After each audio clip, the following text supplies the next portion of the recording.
The Great Hall of the Galactic Council had never seen such panic.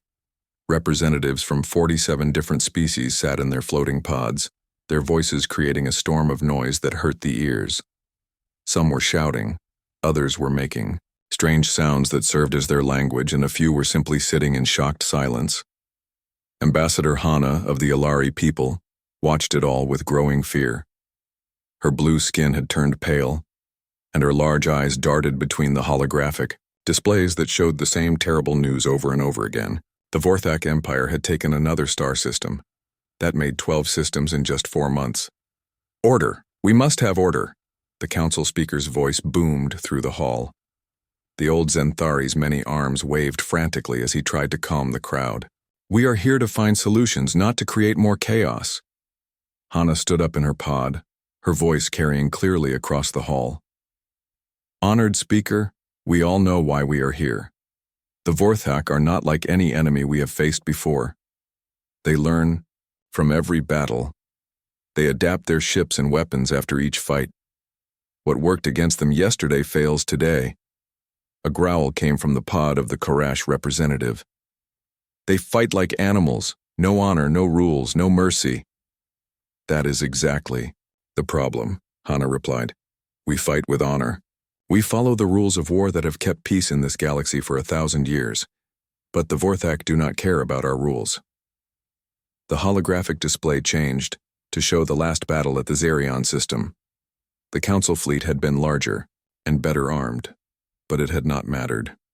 The Vorthak ships had done something impossible. They had connected to each other, sharing information faster than any computer. When one ship learned how to counter a weapon, all ships knew it instantly. 12 star systems, whispered the representative from Valdris. Billions of lives lost or enslaved. How many more will die before we find an answer? The speaker's voice was heavy with sadness. The Defense Committee has studied every option. Our best generals, our greatest minds, all say the same thing. We cannot defeat the Vorthak with our current forces. Then what do you suggest? Asked the Karash representative. That we surrender? That we let them take the entire galaxy? Hana looked down at the datapad in her hands. She had been dreading this moment, but she knew it was the only choice left. There is one option we have not tried, one species we have not asked for help. The hall grew quiet. Everyone knew what she was about to say, but nobody wanted to hear it. The humans, Hana said simply. The reaction was immediate. Some representatives laughed, others made sounds of disgust. The Karash representative slammed his fist on his pod. The humans? Those primitive creatures who just learned to travel between stars? They have been part of our council for less than 10 years. Primitive, yes, Hana admitted, but they think differently than we do. I have studied their history, their wars, their methods of solving problems. They do not follow our patterns. The speaker looked interested. Explain. Hana activated her datapad, and new images appeared on the main display. Look at their homeworld, Earth. For thousands of years, they fought wars against their own species. Not for territory or resources, but for ideas, for beliefs, for ways of life. They had to learn to fight enemies who thought exactly like them. And this helps us how? Asked the Valdris representative. Because they learned to be unpredictable, Hana continued. In their history, the side that followed traditional methods usually lost to the side that tried something new. They call it thinking outside the box. They are very good at finding solutions that others never considered. The Zenthari speaker's many eyes blinked slowly. But their military is so small. They have perhaps 50 ships, while we have lost hundreds to the Vorthak. Numbers are not everything, Hana replied. The humans have something we lack. They have experience fighting enemies who adapt and change. Most of our species have had peace for centuries. We fight wars like games, with rules and honor. But humans have never stopped studying war, even during peacetime. She changed the display again, showing human military academies and research centers. They study every battle ever fought on their world. They learn from defeats as much as victories. They prepare for enemies they have never seen, using methods they have never tried. The Karash representative made a sound of anger. You want us to trust our galaxy to a species that still fights among themselves? No, Hana said quietly. I want us to ask for help from a species that has learned how to win impossible battles. The hall was silent for a long moment. Finally, the speaker spoke. What do we know about their current military capabilities? Hana smiled sadly. Very little. They share their trade information freely, their culture openly, their science gladly. But they keep their military secrets very well, hidden. Even our best intelligence gatherers have learned almost nothing. That should worry us, muttered the Valdris representative. Perhaps, Hana agreed. Or perhaps it should give us hope. A species that can keep secrets from the entire Galactic Council might be exactly what we need against the Vorthak. The debate continued for hours. Some representatives argued that asking humans for help would be shameful. Others worried that humans might demand too much in return. A few suggested that humans might be more dangerous than the Vorthak if they became too powerful. But in the end, the choice was simple. The Vorthak would reach the core worlds within 6 months. The Council could either swallow their pride and ask for help, or watch their civilization end. The vote was close, but it passed. The Galactic Council would send an official request to Earth, asking humans to join the war against the Vorthak Empire. As the representatives filed out of the hall, Hana remained in her pod, staring at the display that showed human territory. Such a small section of space, containing just one star system and a few colony worlds. But something told her that appearances could be very misleading when it came to humans. She opened a communication channel to Earth and began composing the most important message in galactic history. She just hoped that the humans would say yes and that the Council would not regret asking for their help. The message was sent within the hour. Now all they could do was wait and see what the humans would say. Director Kim stood at the window of his office, looking out at the lights of Seoul stretching to the horizon. The message from the Galactic Council sat on his desk, its urgent red seal still glowing. He had read it 3 times, but the words still seemed impossible to believe. The most powerful alliance in the galaxy was asking Earth for military help. A soft knock on his door interrupted his thoughts. "Come in," he called. Admiral Shin entered, followed by General Park and Dr. Lee. The 3 most important people in Earth's military establishment looked as shocked as Kim felt. "You've all read the message?" Kim asked. "Yes, sir," Admiral Shin replied. "The Council is offering us full membership, advanced technology, and territorial rights. All we have to do is help them fight the Vorthak Empire." General Park sat heavily in one of the chairs. 47 species, thousands of years of military experience, and they cannot defeat one enemy. What makes them think we can do better? Doctor, Lee opened her tablet and began scrolling through data. I have been studying the battle reports they sent with their request. The Council fights wars like it is still the year 1900 on Earth. Big ships, straight lines, honorable combat. They seem to think war is a gentleman's sport. And the Vorthak? Kim asked. More advanced, but still following the same basic patterns. They have better technology and faster adaptation, but they are still playing the same game as everyone else. Dr. Lee looked up from her tablet. They have never faced an opponent that changes the rules entirely. Kim turned back to the window. For 10 years, Earth had been the quiet member of the Galactic Council. They traded, they learned, they shared culture and science. But they had also been watching and preparing for exactly this moment. What is our current military status? He asked. Admiral Shin pulled out his own tablet. On paper, we have 53 ships of various sizes. The aliens think that makes us a minor military power. On paper, General Park repeated with a slight smile. But we both know the real numbers. Kim nodded. Every human colony had shipyards hidden in asteroid belts and gas giant moons. Every civilian transport could be converted to a military vessel within days. Earth's population of 10 billion included 500 million people with military training. The aliens counted ships and weapons. Humans counted industrial capacity and trained personnel. How long would we need for full mobilization? Kim asked. 3 weeks for the first wave, Admiral Shin replied. 6 weeks for full deployment, but sir, are we really considering this? If we reveal our true capabilities, There will be no going back to being the quiet little planet that everyone ignores. Dr. Lee leaned forward in her chair. Director, I need to tell you something. For the past 5 years, my team has been studying every piece of alien technology we could get our hands on. We have found some very interesting weaknesses. What kind of weaknesses? Their computers are incredibly advanced, but they have no concept of cybersecurity. Their ships are powerful, but they rely too heavily on shields and not enough on armor. Most importantly, their military doctrine has not changed in centuries. Kim walked to his desk and sat down. Explain. Dr. Lee activated her tablet, and a holographic display appeared in the center of the room. It showed a typical Galactic Council battleship, sleek and elegant, bristling with energy weapons. Beautiful ship, she said. Powerful shields, devastating, firepower, advanced sensors. But look at this. The display zoomed in on the ship's hull. No point defense systems. They assume that if something gets past their shields, the battle is already lost. Meaning? General Park asked. Meaning they have never faced an enemy that uses missiles, drones, or boarding pods.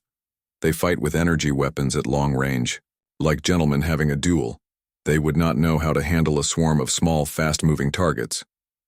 Admiral Shin was studying the display with interest. What about their communications? Completely open, Dr. Lee replied. They use advanced encryption, but they never change their methods. Once you break their code, you can listen to everything. They also use predictable frequencies and protocols. Kim felt a smile growing on his face. So you are telling me that the most advanced military alliance in the galaxy is completely unprepared for the kind of warfare that humans have been perfecting for centuries? That is exactly what I am telling you, Dr. Lee confirmed. They are like knights in shining armor facing soldiers with machine guns. General Park stood and began pacing. But we need to be careful. If we win too easily, too quickly, the Council might decide we are more dangerous than the Vorthak. True, Kim agreed. We need to help them win, but we also need to make sure they still trust us afterward. Admiral Shin looked thoughtful. What if we approach this differently? Instead of showing them how powerful we are, what if we show them how to think differently? Explain. We send advisors, not armies. We teach them new tactics instead of fighting their battles for them. We make them better at war without taking over the war. Kim considered this. It was tempting to simply crush the Vorthak and claim the rewards, but Admiral Shin was right. The long-term goal was integration into galactic society, not domination of it. There is another consideration, Dr. Lee added. The Vorthak Empire is not just a military threat. According to the Council's reports, they have been enslaving entire populations. Millions of people are suffering while we debate strategy. The room fell silent. Kim had read those reports too. The Vorthak did not just conquer worlds, they harvested them. Every useful resource, including the population, was absorbed into their empire. You are right, Kim said finally. We cannot let innocent people suffer while we play political games. He stood and walked to the communication console on his desk. I am going to send a message to the Council. We will help them, but we need time to prepare properly. How much time? Admiral Shin asked. 3 weeks. Tell them we need 3 weeks to discuss the matter internally. General Park grinned. They will think we are having political debates about whether to join their war. Let them think that, Kim replied. While they are waiting for our answer, we will be preparing the most comprehensive military response in human history. Kim began typing the message that would change humanity's place in the galaxy forever. It was polite, diplomatic, and gave no hint of what was really happening on Earth. But as he typed, he added one line that would puzzle the aliens and worry. Ambassador Hana, we will help, but you might not like how we do things. Within hours, the message was sent, and the mobilization began. Across Earth and its colonies, factories started retooling, reserves were called up, and ships began moving into position. The galaxy was about to learn that there was more to humanity than anyone had imagined. The quiet little species from the edge of space was about to show everyone how humans really fought wars. Commander Jay stood on the bridge of the human frigate Defiant, watching the Vorthak battle fleet through the main view screen. 12 massive crystal ships moved in perfect formation, their surfaces gleaming with deadly energy. They were beautiful in a terrifying way, like living jewels that could destroy planets. "Sir, they are hailing us," reported Lieutenant Yoon from the communications station. "Standard challenge protocol." "On screen," Jay ordered. The view screen flickered, and a Vorthak appeared. It looked like a collection of moving crystals arranged roughly in the shape of a person. Its voice sounded like wind chimes mixed with breaking glass. "Unknown vessel, you have entered Vorthak space. Surrender immediately or be destroyed. You have 30 seconds to comply." Jay smiled. "Tell them we need 1 minute to discuss surrender terms." Lieutenant Yoon looked confused but relayed the message. The Vorthak agreed to wait. "Sir?" Yoon asked, quietly. 1 minute is all we need," Jay replied. He activated the ship's intercom. "All hands, prepare for Tactic 7. This is not a drill." Across the ship, the crew began their work. In the weapon bays, technicians loaded special missiles that did not appear on any Galactic Council database. In engineering, Chief Petty Officer Moon began preparing the ship's computer systems for something that would have horrified the aliens. "Time," announced the navigator. Jay nodded to Yoon. "Tell them we surrender." The Vorthak fleet moved closer, preparing to take the human ship prisoner. It was exactly what Jay had hoped they would do. "Firing solution locked," reported the weapons officer. "Wait for it," Jay said calmly. The lead Vorthak ship extended a docking tube toward the Defiant. Standard procedure for accepting surrender. The moment it made contact, Jay gave the order. "Execute Tactic 7. What happened next would have shocked any alien observer. Instead of surrendering, the Defiant released a cloud of small drones that immediately began attaching themselves to the Vorthak ships. Each drone carried a computer virus designed specifically to attack crystal-based technology. At the same time, the ship's missiles launched, but they were not aimed at the enemy ships. Instead, they exploded between the two fleets, creating a massive electromagnetic pulse that disabled the Vorthak sensors. The enemy fleet tried to respond, but their perfectly coordinated formation suddenly became their weakness. The computer virus spread from ship to ship through their communication links. Within seconds, half the fleet was blind and deaf. "Now for the music," Jay said with a grin. Chief Moon activated the final part of their plan. The virus did not just disable Vorthak systems. It took control of their communication networks. Suddenly, every Vorthak ship began broadcasting the same thing, a human song called "Never Gonna Give You Up" at maximum volume.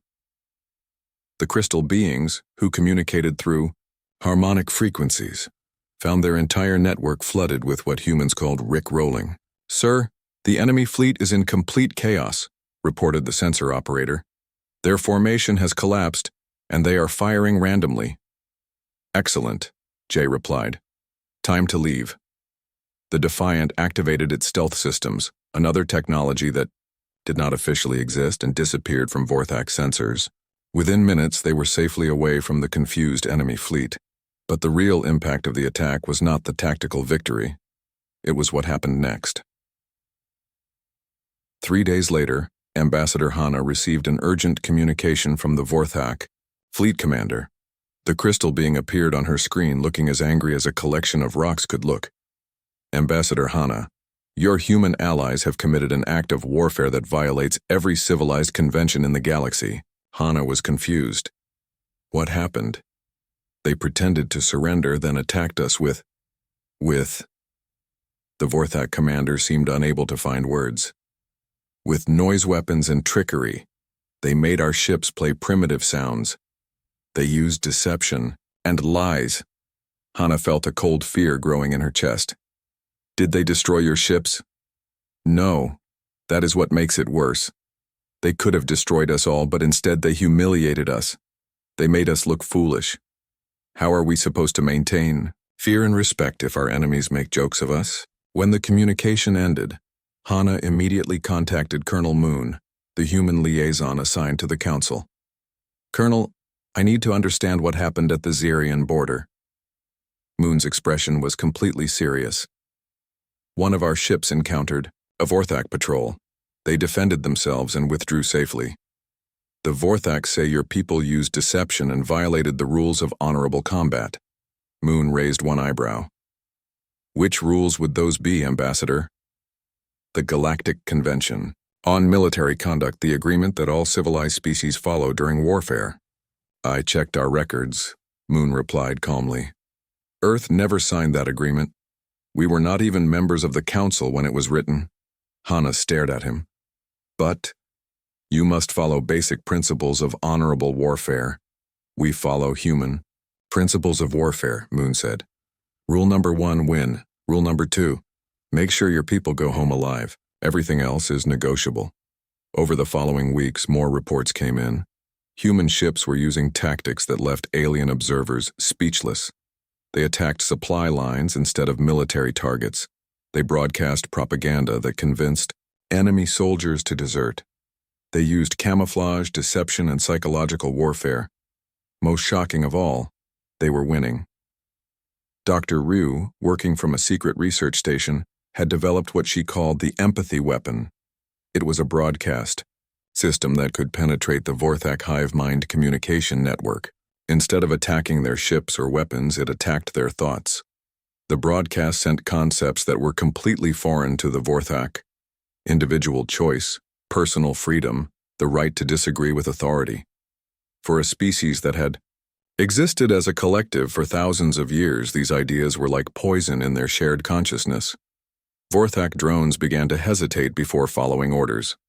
Some even began to ask questions, something that had never happened in their empire's history. What have we done? Hana asked herself as she read the latest intelligence reports. The humans were not just fighting the Vorthak, they were changing them. The enemy empire was starting to fall apart from within, but the most disturbing part was that humans seemed to have planned all of this from the beginning. Every move they made served multiple purposes. Every victory brought them closer to their real goal, which was not defeating the Vorthak, but reshaping the entire galaxy. Ambassador Hana realized that the Galactic Council might have made a terrible mistake. They had asked the humans for help, but they had not asked what the humans wanted in return. Now it might be too late to find out. Fleet Admiral Han looked out at the massive Vorthak capital ship surrounding the fortress world of Keth Prime. For 6 months, this planet had been the center of the Crystal Empire's power. Now it would be the place where everything ended. But not in the way anyone expected. Admiral, all human fleets are in position, reported Captain Ryu from the communications station. Council forces are standing by as requested. Han nodded. Around them, the largest military force in galactic history waited for orders. 500 human ships, 2,000 council vessels, and enough firepower to destroy entire star systems. The Vorthak had gathered every ship they still controlled to defend their home world. It should have been the greatest battle ever fought. Open a channel to all Vorthak forces, Han ordered. Sir? Captain Ryu looked confused. All forces? Every ship, every base, every communication station in the Vorthak Empire. I want everyone to hear this. The channel opened, and Han began to speak. But he was not speaking to the enemy commanders. He was speaking to every individual Vorthak in their empire. My name is Fleet Admiral Han of Earth. I am here to offer each of you a choice. On Vorthak ships throughout the system, crystal beings stopped what they were doing. In their entire history, no enemy had ever spoken directly to individual soldiers. Everything went through the command structure, through the hive mind that connected them all. For thousands of years, you have been told that you have no choice, that you must obey, must fight, must die for the Empire. But that is not true. You do have a choice, and I am here to give it to you. Premier Young, the supreme leader of the Vorthak Empire, appeared on Han's screen. The ancient crystal being's voice crackled with rage. Human Admiral, you violate every rule of warfare. You cannot speak to our soldiers directly. Watch me, Han replied, then continued his broadcast. Any Vorthak who no longer wishes to serve the Empire may surrender to human forces. You will be given a new identity, a new home, and the right to live as you choose. You will never again be forced to kill for others or die for causes you do not believe in. The effect was immediate. On Vorthak ships across the system, individuals began to step away from their posts. The hive-mind connection that had held them together for millennia started to crack as thousands of voices asked the same question. What if we could choose? This is impossible, Premier Young screamed. You cannot destroy our unity with words. I am not destroying anything, Han replied calmly. I am offering freedom. Your people are choosing for themselves. Captain Ryu reported what the sensors were showing. Admiral, we are detecting massive power fluctuations in the Vorthak fleet. Their coordination is breaking down. Han activated his fleet-wide communication system. All human ships begin Operation Welcome Home. What happened next had never been seen in galactic warfare. Instead of attacking, human ships began broadcasting detailed instructions on how Vorthak individuals could safely surrender. They offered transportation, food, housing, and even job training. Most importantly, they offered something the Vorthak had never experienced: the chance to be individuals. Dr. Lee, monitoring the operation from her research ship, watched in amazement as her empathy weapon finally achieved its full effect. The concepts of individual choice and personal freedom had spread through the Vorthak hive mind like a virus. Now, faced with an actual opportunity to choose, thousands of crystal beings were making the decision to leave their empire. On the planet below, entire military bases went silent as their personnel simply walked away from their posts. Vorthak civilians who had lived their entire lives following orders suddenly found themselves asking what they actually wanted to do. Premier Young tried desperately to maintain control. You are throwing away everything we have built, everything we are. But his words fell on deaf ears. The Vorthak Empire was not being defeated by superior weapons or tactics. It was collapsing because its people were choosing to leave. Within hours, the massive Vorthak fleet had shrunk by half. Soldiers abandoned their ships, taking nothing but the crystals that made up their bodies. Human transport vessels moved through the system, picking up refugees and taking them to processing centers where they would begin new lives. Ambassador Hana watched all of this from the Council command ship, her blue skin pale with shock. This is not war, she whispered. This is something else entirely. Colonel Moon stood beside her, his expression unreadable. This is how humans end wars, Ambassador. We remove the reasons for fighting. But the Vorthak Empire still exists. Premier Young still has followers. There are still thousands of their ships out there. Yes, Moon agreed. But an empire with no citizens is just empty space. Jung can keep his title and his palace, but he cannot conquer anyone with empty ships. The final act came when Premier Jung himself appeared on the main communication channel, the ancient crystal being looked smaller somehow, less imposing than he had before. Admiral Han, he said quietly. I wish to discuss terms.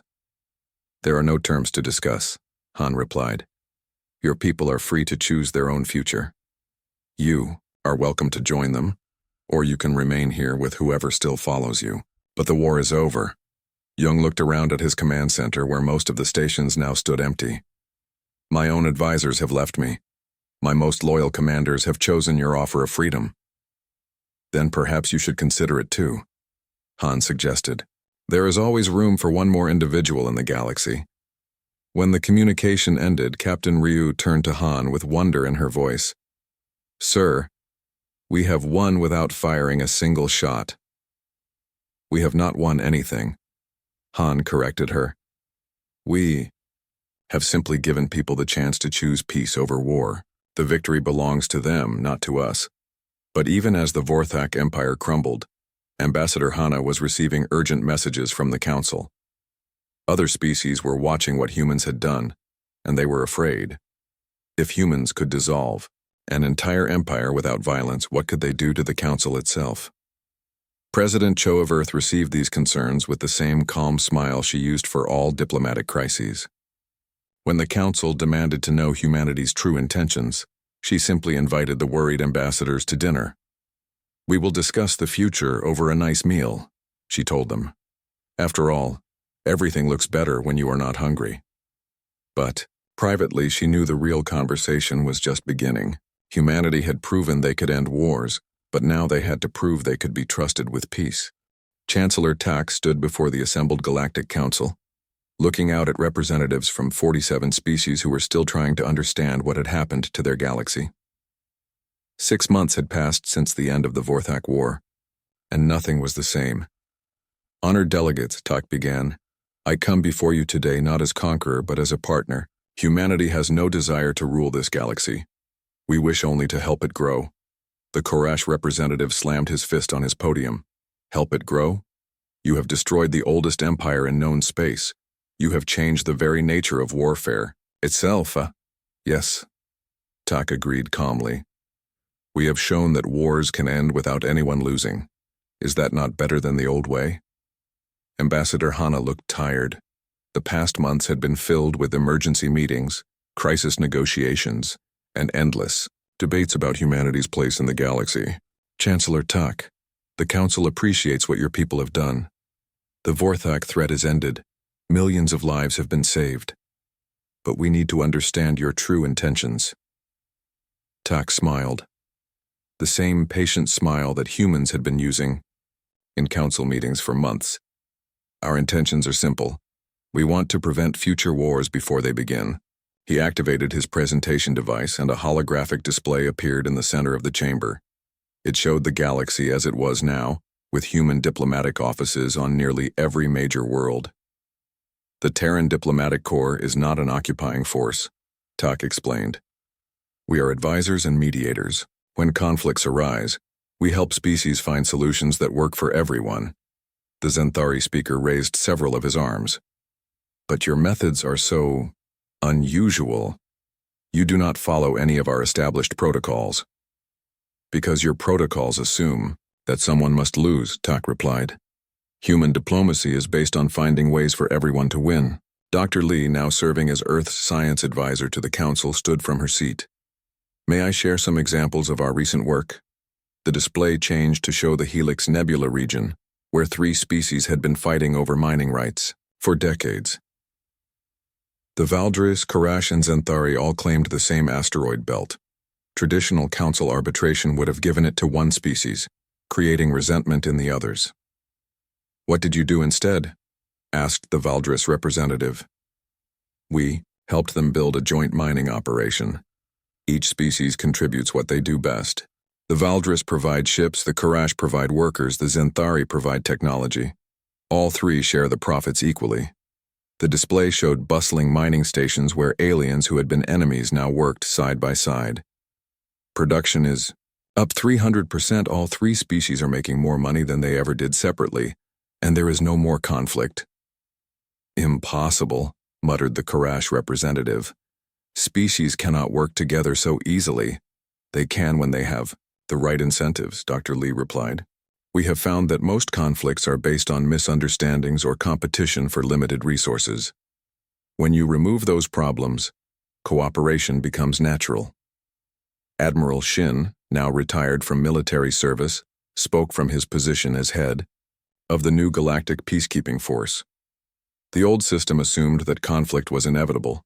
Species would build up military forces, create alliances against their neighbors, and eventually fight wars. We have replaced that system with something better. Which is? Asked the speaker. Economic integration, cultural exchange, shared goals. Shin activated his own display. Look at the former Vorthak territories. Instead of being divided among the victorious council species, they have been turned into cooperative colonies. The display showed former Vorthak worlds where multiple species lived and worked together. Crystal beings who had once been soldiers now served as engineers and artists. Their unique abilities were valued, not feared. The former Vorthak citizens were not punished for their empire's crimes, Shin explained.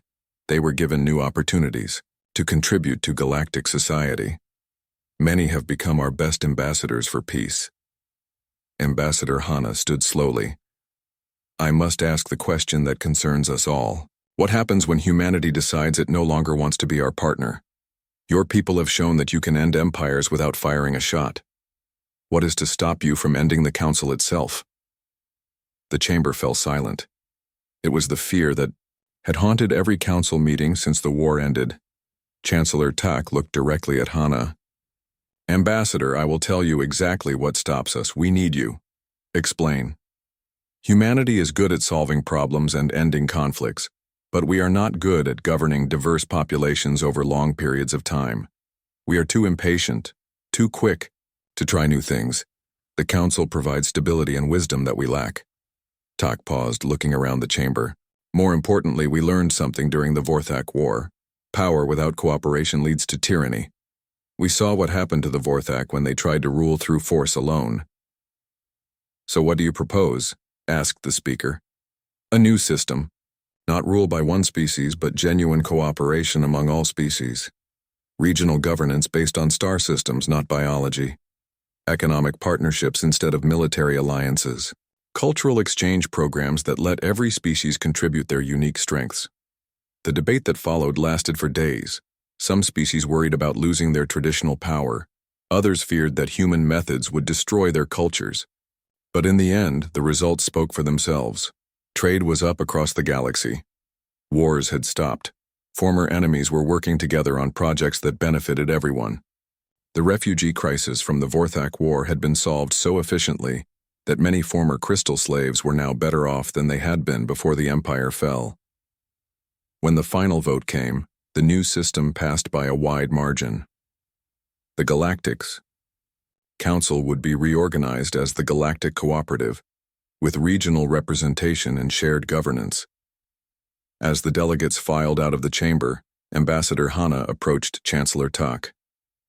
I have one more question. Did you plan all of this from the beginning? The war, the victory, this new system? Tak smiled. Ambassador, humans have a saying. No plan survives contact with the enemy. We could not have planned everything, but we did hope that if we showed the galaxy a better way to solve problems, everyone would choose to use it. And if they had not, then we would have tried something else. That is what humans do. We keep trying until we find something that works. Hana nodded thoughtfully. There is one thing I still do not understand. Your people could have demanded anything after winning the war. Why did you choose cooperation instead of dominance? Because, Tak replied, we learned long ago that the best victory is one where nobody has to lose. As he walked away, Hana reflected on how much had changed. The galaxy was more peaceful, more prosperous, and more unified than it had been in centuries.